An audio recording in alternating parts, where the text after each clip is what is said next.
Oke, kita lanjutkan ke materi berikutnya tentang sentral telepon dan sistem penomoran dan pentarifan di Indonesia ya. Sentral telepon, kemarin kita sudah singgung tentang peran penting dari sentral telepon. Kita lihat dulu sejarahnya ya. Yang pertama itu sentral manual, kemudian beralih ke sentral otomatis. Tapi sentral otomatis juga bertahap ya, mulai dari Strawberry Exchange atau step by step exchange, kemudian crossbar exchange, meningkat lagi ke SPC exchange atau store program controlled exchange, dan digital exchange. Dan sekarang sepenuhnya udah fully digital exchange atau sentral digital. Nah, kalau sentral manual, Anda bisa lihat gambarnya di sini, kesibukan para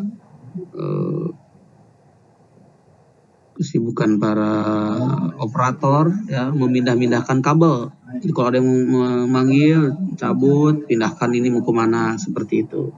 Nah, kelemahannya jelas ini tidak ada privacy ya, si A nelpon ke siapa tuh ketahuan oleh operator ya, seperti inilah kurang lebih ya, dicolok-colokkan, dipindahkan di switchboard. Nah, kemudian masuk ke mulai era telepon digital, tapi bertahap ya, belum fully digital. Yang pertama yang disebut dengan Strawberry Exchange. Nah, ini adalah the first automatic exchange. Ini adalah switching atau server sentral otomatis pertama. Dan otomatisnya tapi masih mengandalkan mechanical exchange, masih mengandalkan sistem mekanik di perangkat mekanik yang kayak gear gitu ya, krek-krek pindah-pindah. Dan ini disebut Strawberry Exchange karena penemunya adalah Brown Strawberry. Sering juga disebut dengan step by step exchange. Nah, tapi dia sudah tidak perlu operator karena sudah otomatis ya, dengan menggunakan perangkat pendial yang diputar-putar, nanti sentralnya akan bekerja juga kayak gear gitu, otomatis untuk putar kayak pindah-pindah gigi gitu. Cuman sudah tidak memerlukan peranan operator yang mindah-mindahin kabel, dicabut, dicolok, dicabut, dicolok. Nah, prinsip kerjanya begini ya, misalkan kita sistem penomorannya hanya 3 digit ya kan ya. Ini contohnya kita mau nelpon 530. Ketika pertama kali kita mendial angka 5 ya, itu selektor akan bergerak naik ya, selektor akan bergerak naik 5 step, lalu bergerak horizontal mencari selektor berikutnya yang tidak mana, coba kita lihat ya.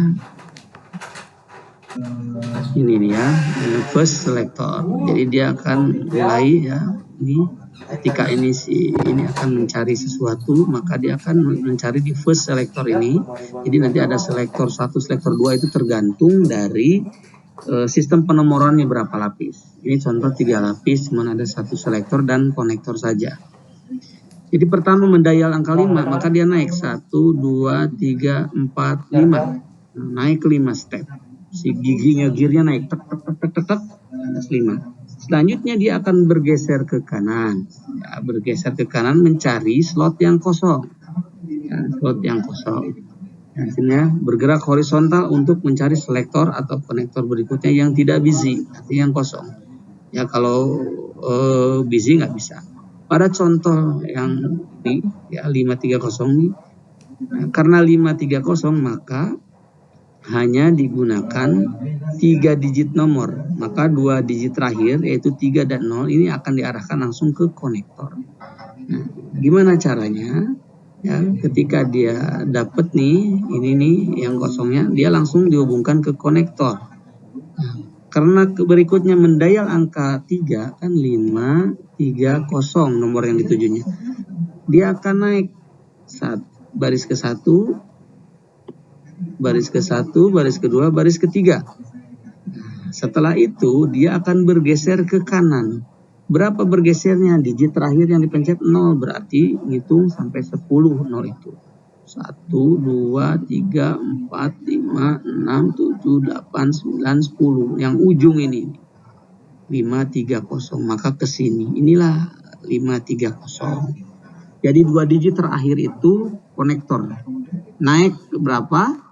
Kemudian geser ke kanan berapa? Kalau misalkan 4 digit, maka di sini akan ada 2 selektor. Gitu, akan ada dua selektor seperti itu. Jadi sistemnya kayak mencari slot kosong, bergeser ke kiri, naik ke atas, seperti itu. Itu Schroeder Exchange.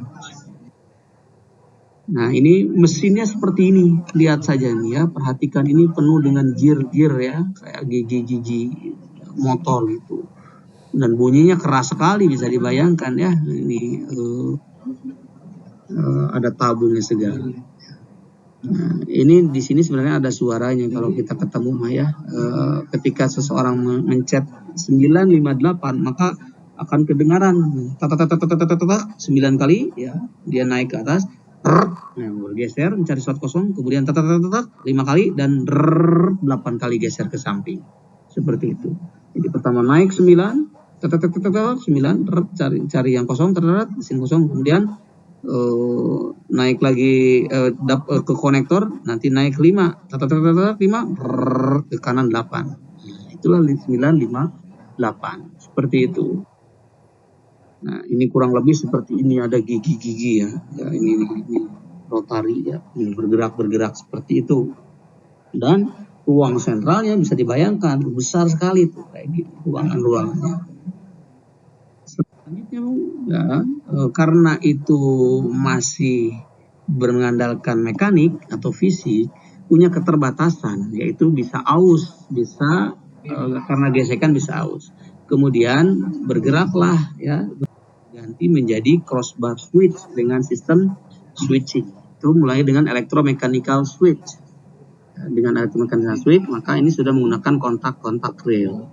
Tidak lagi menggunakan fisik, tapi sudah elektronik. Ya, ada electromechanical switch-nya di sini. Jadi tidak fully mengandalkan mekanik yang tadi. Ya. Dan kemudian berkembang lagi menjadi SPC, Store Program Control, yang bisa dikontrol dan disimpan. Ya, sehingga bisa dikendalikan dengan program. Nah, ini sudah lebih kecil ya, slot-slot. Nah, kemudian there goes the story, itu tinggal sejarah. Yang sekarang itu adalah now is digital exchange era. Sekarang itu era sentral digital. Nah, hierarki sentral digital itu seperti apa? Jaringan telepon itu butuh interkoneksi antar sentral. Nah, untuk merutekan traffic secara ekonomis dan efektif. Jadi bagaimana struktur sentralnya nanti kita akan lihat. Si digital itu gimana. Nah, sentral juga saling terhubung antar sentral. Dihubungkan dengan saluran yang disebut dengan trunk. Nah, dan membentuk trunk group. Jadi antara sentral akan saling terhubungkan dengan saluran yang disebut dengan trunk. Jaringan berhierarki mampu menangani traffic yang besar serta menggunakan sejumlah kecil trunk group. Ya, kenapa bentuk hierarki? Supaya bisa menangani nomor yang banyak, traffic yang besar. Nah, bagaimana struktur hierarki sentral sampai ke telepon? Berdasarkan ITU, ya, standar dari ITUT, International Telecommunication Union for Telecommunication, itu hierarkinya ini tergantung dari sistem negaranya itu mau menganut berapa nomornya, panjangnya. Dia akan menentukan berapa banyak level sentral atau center. Jadi semakin panjang nomornya berarti butuh struktur yang makin panjang, gitu. Ya. Kalau di kita pasti ada, misalkan ya di kita Bandung 022707323 misalkan ya. Ini 323, ini 022 ini sentral Bandung, area Bandung. Turun ke sentral lokal ini, kayak gitu. Terus ini nomor telepon. Jadi dia hanya 3 hierarki, ya, 3 hierarki saja. 3 level dengan nasional itu ya, 3 level sentral dengan nasional. Nah, kurang lebih seperti itu. Jadi hierarkinya itu tergantung berapa nomor, panjang nomor yang dibuat. Ada regional, ada seksional, ada primary yang paling bawah.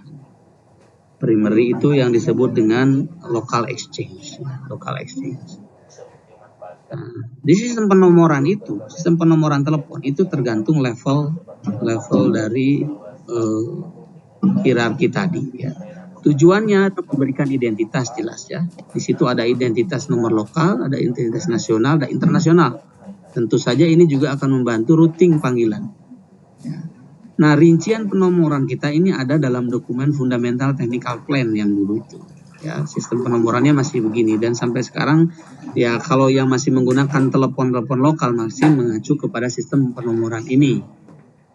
Tapi kita akan singgung sedikit saja. Dan sistem penomoran kita itu sudah mengacu kepada rekomendasi ITU-T E164 standarnya itu. Dan untuk jaringan data, ya, jaringan data itu mengacu ke struktur ITU-T X121 untuk public data. Rekomendasi ITU-T E164, ya, sistem penomoran kita itu menggunakan 15 digit. Ya, ini standar ITU-T TE164 itu 15 digit. 15 digit itu ya di Indonesia diberi alokasi kode negara itu 2 digit, yaitu 62. Ya, Indonesia itu 62, 2 digit. Nah, sisanya baru dipakai untuk nomor. Jadi ada 13 sisa digit untuk nomor yang disebut dengan nomor nasional atau nomor signifikan nasional. Gitu. Karena totalnya 15 digit. Nah, nomor yang signifikan tadi itu ada kode nasional, ada nomor pelanggan. Nah, jadi nomor signifikan nasional itu ada nomor nasional, nomor tujuan nasional, dan nomor pelanggan. Nomor pelanggan itu termasuk di dalamnya adalah nomor sentral lokal. Oke, kita lihat dulu sekarang. Kode tujuan ada 2 macam. Kode tujuan itu ada kode wilayah, ada kode akses jaringan, ya, kode akses pelayanan yang tidak berbasis wilayah, seperti nomor handphone. Nomor handphone itu ada NDC, kode akses layanan yang tidak menunjukkan wilayah. Misal 0813. Ini adalah kode layanan yang dimiliki oleh Telkomsel. Tidak menunjukkan wilayah, tapi kalau berbasis geografis kayak 022, 021 dan sebagainya itu berbasis wilayah. Nah, implementasinya di jaringan penomoran di kita, ya, untuk jaringan telepon tetap atau fixed phone, bukan mobile phone, bukan seluler, itu tingkat lokal itu hanya menggunakan nomor pelanggan saja. Ya, kita mau telepon tidak perlu pakai nomor kode wilayah dan sebagainya, nomor pelanggan langsung. Walaupun di nomor pelanggan itu mengandung kode sentral lokal. Ya, seperti contoh tadi ya, nomornya daerah ujung burung misalkan 780 70 70. 780 ini sebetulnya kode sentral lokal. Nah, ini nomor pelanggan ya, yang mengandung kode sentral lokal. Kalau tingkat nasional tentu saja ada yang namanya kode wilayah atau NDC. Ya. Nah, ada NDC kode wilayah. Misalkan daerah Bandung Daya ya 022 dan seterusnya. Nah, belakangnya baru nomornya 780 70. Kalau tingkat nasional pakai kode negara ada 62 ini. Nah, itu untuk fixed phone. Kalau seluler gimana?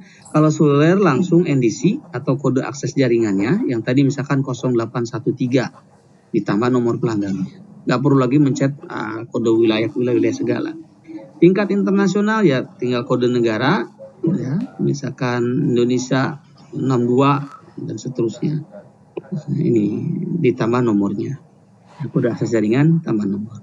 Nah, kalau bagaimana kalau untuk penyelenggara jasa dan liputan nasional, kalau dulu ada kode-kode layanan jasa, kalau sekarang mau telepon internasional tinggal langsung saja kode negara dan nomor teleponnya. Nah, pengalokasian kode wilayah di kita ini ada berapa nih? 1, 2, 3, 4, 5, 6, 7 area. Ada 6, kode 7, kode 2. Kode 2 ini Jabar, Banten, DKI, DIY, ya udah DIY, Jateng, DIY, Jabar, Banten, DKI. Itu kodenya 2 semua. Pasti diawali dengan 02. Ada 021, 022, 02 berapa, 0, ini 02 semua. Ya, yang timur ini 3 ini 03. Surabaya misalkan 31 ya, dan seterusnya ini 03 semua. Ini 5, 4, yang di timur ini 9. Itu kode-kode wilayah. Dan ini sudah ada di dalam technical plan tadi ya, FTV Nasional 2000 kode-kodenya. Sistem pengkodeannya Purwakarta, Cianjur berapa itu udah ada sistem pengkodean. Nah, prosedur pemanggilan untuk membedakan jenis panggilan yang satu dengan yang lainnya itu digunakan pemilihan dengan prefix atau tanpa prefix. Jenis prefix yang digunakan dalam proses pemanggilan. Kalau prefix internasional, gunakan panggilan internasional. Kalau prefix nasional untuk panggilan jarak jauh nasional, misalkan antar kode wilayah itu harus pakai prefix. Apa prefixnya? Pakai 0 depannya. 022. Nggak bisa langsung 22 aja. 022. Itu prefix ini, 0 ini. Gitu ya. Termasuk nomor handphone, mobile. Sebetulnya nomor nasionalnya 813 2 bla bla bla bla. Nah, 0 ini adalah prefix. Prefix nasionalnya. Begitu caranya ya. Kalau teknik pemanggilan ini kayaknya nggak perlu dibahas ya. Kalau lokal tinggal langsung saja, nggak perlu pakai kode wilayah. Kalau SLJJ atau layanan jarak jauh interlokal harus pakai kode wilayah. Kalau panggilan SLI ya kode negaranya. Ya, prefix SLI-nya langsung kode negaranya.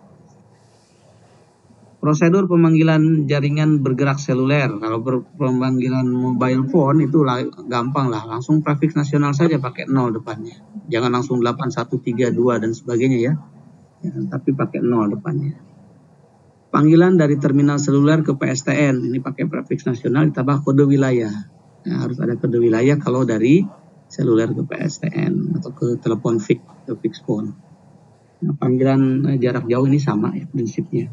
Tinggal langsung aja pakai prefix nasional dan nomornya. Format dan pengalokasian prefix ini sekarang sudah tidak digunakan lagi ya. Yang jelas prefix internasional itu 00. 00 kalau dulu ada layanan 008, 001. Ini 00 ini prefix internasional, 8 ini punyanya operator siapa gitu. Seperti itu, tapi ini sudah nggak digunakan ya, sudah nggak digunakan karena sekarang sistemnya langsung menggunakan prefix nasionalnya ya cukup, karena sudah unik nomornya ke belakang, jadi cukup 081 dan seterusnya. Kalau kita nelpon ke saudara kita yang lagi di Mekah juga langsung saja gitu, teleponnya kode telepon kode negaranya dan nomornya. Kalau nomornya nomor lokal ya langsung, bukan nomor Saudi misalkan, masih nomor Indonesia tapi dipakai sana ya langsung. Nah, walaupun nanti ada mekanisme switching yang lebih jauh dan ada pentarifan yang berbeda. Nah, di PSTN FTP ini juga ada standar-standar nomor khusus ya, seperti nomor polisi, panggilan darurat, ini nomor-nomornya, kode-kodenya. Itu kode khusus. Kemudian mobile subscriber internasional ISDN number. Nah, ini penomoran internasional untuk terminal pelanggan seluler. Ini tadi kita sudah bahas, jadi langsung pakai 62 saja, depannya kode negara langsung nomornya. Ya, 62 8 sekian, nggak pakai 0 lagi karena ini kita tujuannya internasional, udah pakai kode negara, nggak pakai prefix nasional lagi, nomor prefix nasionalnya dihilangkan. Jadi 0 ini tidak perlu dipakai, jadi langsung, karena 0 adalah prefix nasional. Kalau sesama seluler di nasional pakai 0 depannya. Nah, ini beberapa contoh NDC ya untuk beberapa operator. Misalkan ini 0 ini dikurungin karena ini prefix, ditandain ya prefix. Ya, 81X ini punya siapa? 82X ini kan Telkomsel semua ya, 83, terus ada nanti 87, 8 itu ada ininya kode untuk setiap operator, kode NDC.